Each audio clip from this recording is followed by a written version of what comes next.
আসসালামু আলাইকুম গাইস। আজকে আমরা যে বিষয় নিয়ে কথা বলবো, আমাদের দেহের মধ্যে পানি শূন্যতা হলে কি কি সমস্যা হতে পারে এবং কিভাবে বুঝবেন যে আপনার দেহের মধ্যে পানির ঘাটতি রয়েছে, সেই বিষয় নিয়ে আজকে কথা বলবেন। আমাদের সামনে আছেন ডাক্তার কিরণ আচার্য।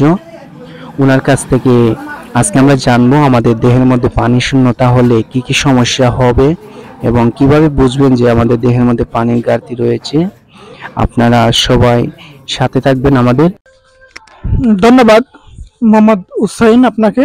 অত্যন্ত গুরুত্বপূর্ণ একটি প্রশ্ন করেছেন আপনি, যে আসলে আমাদের শরীরে পানি শূন্যতা আসলে কিভাবে হয় এবং আমাদের পানি শূন্যতার ফলে কি কি সমস্যা হতে পারে।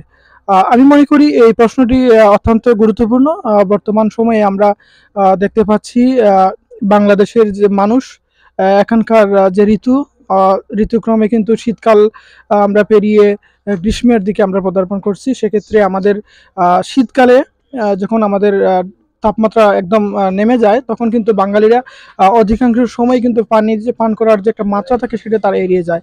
সেক্ষেত্রে আসলে পানি শূন্যতা ঘাটতি হতেই পারে, এবং আমরা আমাদের দেহের ওজন অনুযায়ী যদি আমরা 12 গ্লাস পানি প্রতিদিন পান না করি, সেক্ষেত্রে কিন্তু পানি শূন্যতা হতে পারে। পানি শূন্যতা হওয়ার আরেকটি কারণ হচ্ছে ডায়রিয়া কিংবা ডিসেন্ট্রি। যখন আমাদের ডায়রিয়া হয় তখন ইলেকট্রোলাইটের মাধ্যমে আমাদের শরীর থেকে পানি নিঃসরণ হয় অধিকাংশ, এবং আমাদের পানি শূন্যতা দেখা দিতে পারে।